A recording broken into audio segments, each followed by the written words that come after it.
All right, let me quickly, in fact, take that to you, Gautam Mukherjee, as well. Gautam, this is very, very sad incident, and it's a very serious incident. Thankfully, the arm, because of the hospital's proactiveness, has been saved, reportedly, of this individual.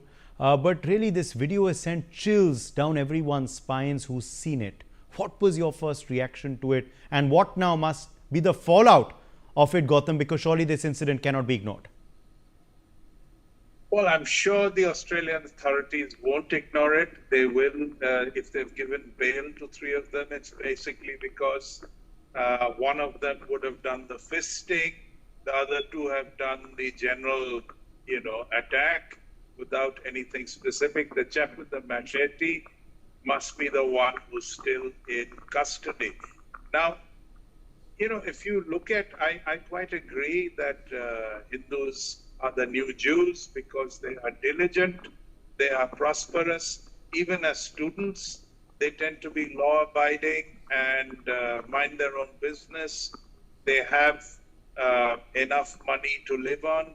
They do not need to attack each other or anyone else to do this kind of smash and grab that these African origin students or yobos or whatever you want to call them, drug addicts, anything along those lines. Now, you get more and more and more of this in the West. I'd say it goes back much more than 20 years. This is how the Jews were targeted between the First and Second World Wars, when the economy fell apart and they needed to demonize these people because they were a minority and they were doing well. Hindus fit the bill. Now in America, they have a lot of top jobs. Almost everybody as a community does better than other immigrant communities. This is not being lost on anybody. And they are not militant, and they don't have gangs, and they don't know how to use guns, and they don't go in for self-protection or learning some kind of martial art or any kind of thing. They're sitting ducks. So that is one aspect of it.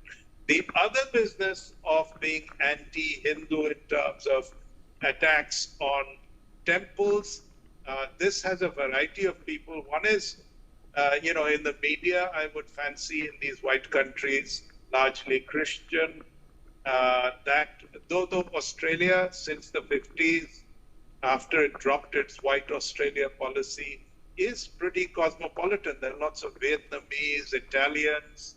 Italians are white, of course, but they're not as white as an Anglo-Saxon. So earlier they used to be targeted as Dagos and so on. Now they have integrated to a large extent.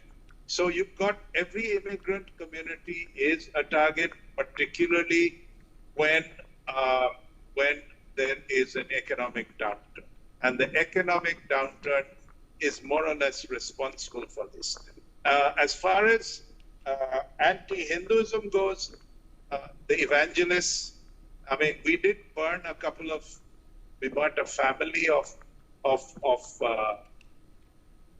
Australian priests, their children, and the man all together many years ago, but it was done in India. So one is that they have, even today, got an evangelical effort going on in India, and their main opponents are Hindu right-wing groups who don't like it, particularly in tribal areas and the like. So one is that the evangelicals don't like Hindus. Then you've got the Khalistanis, the Islamists. There's no shortage of people who don't like the Hindus outside of India, and quite a few who are in India. So, to summarize, I would say Indians are sitting ducks because they do not organize themselves. They do not know how to defend themselves. They do not expect this kind of thing, and they expect the authorities to look after everything, which tends to happen after the fact. How many people have been shot in bars, at petrol pumps and the like? It's continuous. There is no retaliation. There is no self-protection groups. And so it's part and parcel of what happens. If you wish to go and make a living or earn an education or whatever it is that you're trying to do in Western countries.